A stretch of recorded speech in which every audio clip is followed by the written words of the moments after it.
student message mailing. Please join me in a giving warm welcome and big round of applause to our incredible campus youth as they present their impactful drama. Thank you. நம் பாரதம் பல துறைகளில் முன்னேற்றமும் வளர்ச்சி அடைந்துள்ளது. ஆனால் இன்று நிகழும் சமூக சீர்கேடுகளினாலும் தகவல் தொடர்பு சாதனைகளை தவறாக பயன்படுத்துவதனாலும் நாம் வளரும் சமுதாயமான மாணவர்கள் சிக்கி தள்ளாடுகின்றனர். இவற்றை தடுக்க அவர்களின் மீட்டெடுக்க என்ன செய்வது? இதற்கு தீர்வுதான் என்ன? இந்த தீர்வை காண ஆலோசனை தர ஒருவர் உள்ளார். இந்த நவீன உலகின் நிகழும் சீர்கேடுகளுக்கு ஆலோசனை கூற அவரால் மட்டும்தான் முடியும். யார் அவர்? அக்காலத்தில் விகட கவியாகவும் அனைவரையும் சிரிக்க வைத்த தெனாலிராமனே அவர்.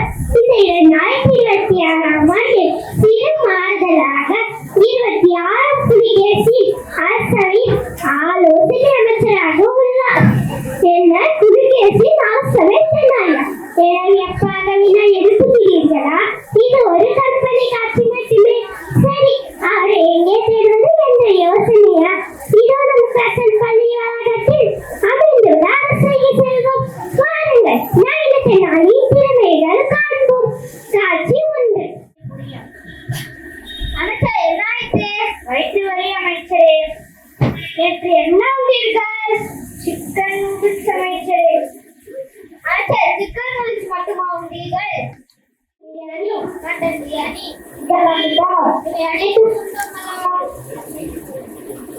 அனைத்தும் ஏன் உண்டீர்கள்?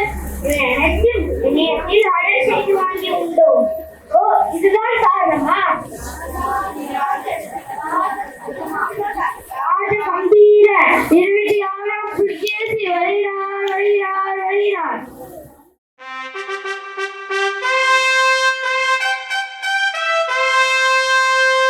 அமைச்சரே, என்ன ஆயிற்று இருக்கு?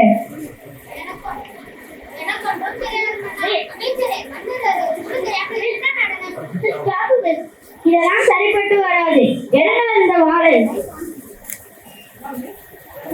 வாளை வீட்டிலே மறந்து வைத்து விட்டேன். நீ எல்லாம் ஒரு அமைச்சர். போதும், நேராக நில்லுங்கள். ஒரு ஏழையை நிற்க வைத்த மன்னருக்கு அருமை அருமை. அமைச்சரே, நம் நாட்டு மக்கள் எல்லாம் எப்படி இருக்கிறார்கள்? மன்னா, நீங்கள் இருக்கும் என்ன கவலை? மன்னா, நம் நாட்டில் உள்ள அனைத்து மக்களுக்கும் வயிற்றுப்போக்கு ஏற்பட்டு விட்டதாம். என்னது வயிற்றுப்போக்கா? மன்னா, நான் அருங்காலையில் 5 முறை சென்று விட்டேன் மன்னா. என்ன 5 முறையா? பரவாயில்லை, எனக்கு 2 முறைதான்.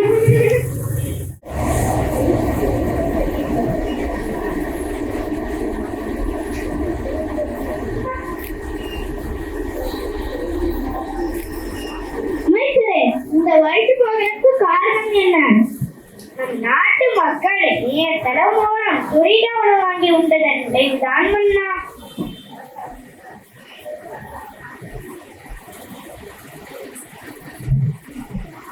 இதற்கு உடனடியாக தீர்வு காண வேண்டும். யார் அங்கே? யாரா அங்கே? வணக்கம் மன்னா. என்ன உண்ட மயக்கமா? ஆமா ஆமா. இல்லை மன்னா. போய் தெனாலிராமனை வர சொல்லுங்கள். தெனாலிராமன் வருகிறார்.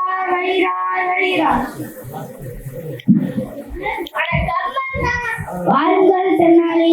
இந்த காலத்தில் செல்போன் என்ற கைபேசியில் தொடர்பு கொண்டால் 10 நிமிடத்தில் உணவு நம்மை தேடி வந்திருக்கிறதானே. ஆனால் இத்தகைய உணவில் நாம் எதிர்பார்க்கும் ஆரோக்கியம் கிடைக்குமா தெனாலி? கிடைக்காது மன்னா. நம் நாட்டு மக்கள் ஆரோக்கியமாக இருக்க ஆலோசனை கூறுங்கள் தெனாலி. நீங்கள்தான் கேட்டிருந்தால் நாங்களே கூறிடுவோமே.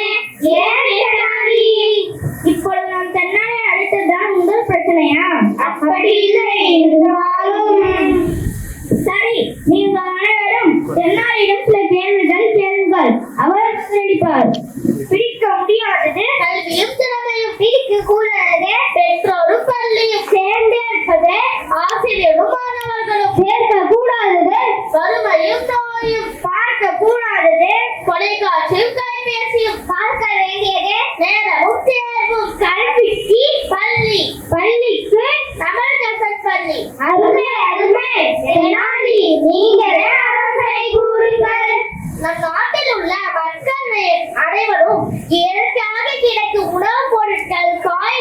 ஏதாவது சமைத்து உண்ண வேண்டும் என்று ஆணையிட வேண்டும் அண்ணா. ஆஹா, ஓஹோ, அருமை அருமை. அடுத்து யாரெல்லாம் வீட்டில் சமைத்து உண்கிறார்களோ அவருக்கு 1000 பொற்காசுகள் அறிவிக்க வேண்டும் அண்ணா. ஆம், உண்மைதான் அண்ணா. இதுபோல் செய்தால் யாரும் உணவை வெளியே வாங்கி உண்ண மாட்டார்கள் அண்ணா. அது மட்டுமல்ல, நம் நாட்டு மக்களுக்கு ஏற்பட்டுள்ள வயிற்றுப்போக்கு இனிமேல் ஏற்படாது. ஆஹா, நல்ல ஆலோசனை. பாராட்டுகள் தென்னாலி. நன்றி மன்னா. அமைச்சரே, தென்னாலி ராமனின் ஆலோசனை நான் உத்தரவாக பிறப்பிக்கிறேன். இதை மக்களிடம் கொண்டு சேருங்கள். உத்தரவு மன்னா. இத்துடன் அரசவை தொலையட்டும். 2 I am very happy. Start music.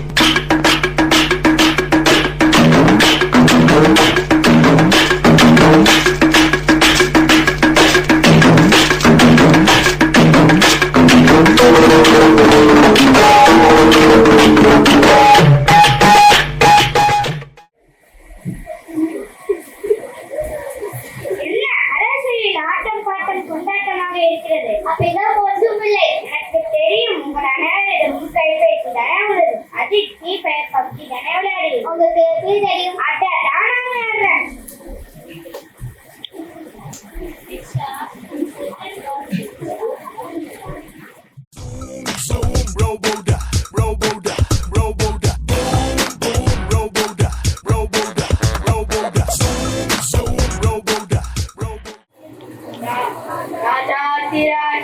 ராஜகுலதிலக ராஜ கம்பீர 26 புலிகேசி வருகிறார் வருகிறார் வருகிறார். வணக்கம்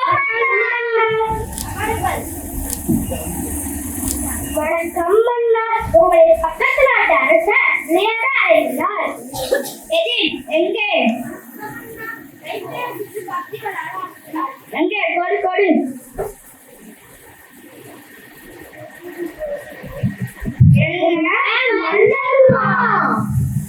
வணக்கம் வணக்கம். உரைக்காரர் வாக்குகம் பெரியாளர் வந்திருக்கிறார். சரி, வர சொல்லுங்கள்.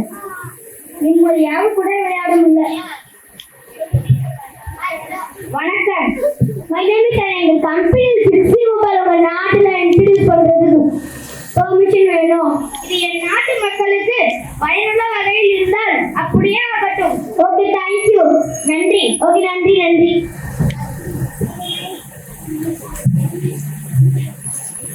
காட்சி 3. அமைச்சரே, அதோ பாருங்கள், அந்த சிறுவர்கள் ஏதோ செய்கிறார்கள். என்ன, ஹோம்வொர்க் எல்லாம் முடிச்சிட்டீங்களா? அதெல்லாம் விடு.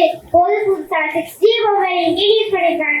அதில் நிறைய கேம் இருக்கும். அதில் நம்ம விளையாடலாம். அதுக்கு நிறைய நெட் அது 60 மொபைல். அதில் நிறைய நெட் இருக்கும். ஒரு நாள் நம்ம ஃபுல்லாக விளையாடலாம். எங்க எனக்கும் காட்டு.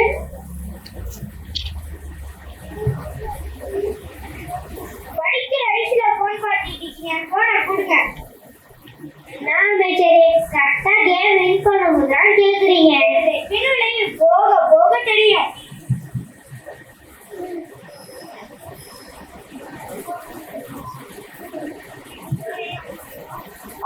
கண்ணெறியுது, கண்ணெறியுது, கண்ணெறியுது.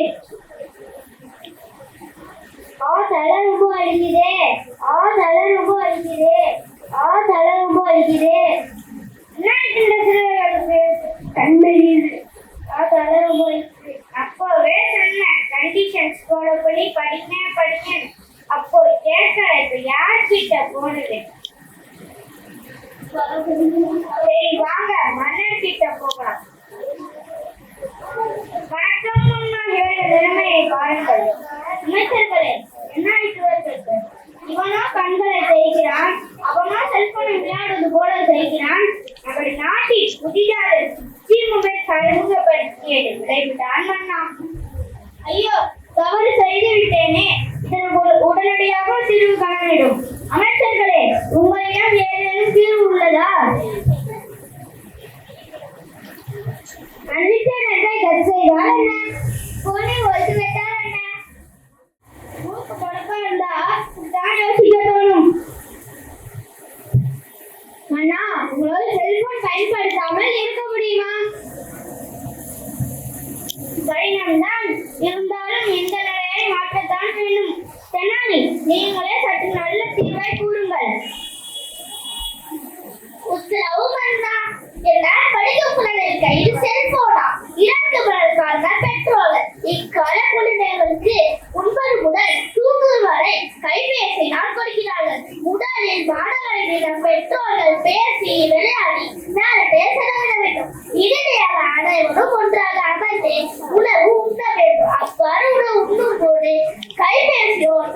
ஷோ பார்க்க கூடாது என்று ஆணையிட வேண்டும் அண்ணா. ஆஹா, ஓஹோ, அருமை அருமை. அருமை தெனாலி, அப்படியே செய்கிறேன். நன்றி அண்ணா. இந்த தெனாலிக்குரிய ஆலோசனை நாம் அனைவருக்கும் தான், குறிப்பாக எதிர்கால தலைவர்களாக உருவாக்க இருக்கும் நம் மாணவ செல்வங்களுக்கு தான். சமூக ஊடகங்களை தேவையான நேரத்தில் மட்டுமே பயன்படுத்த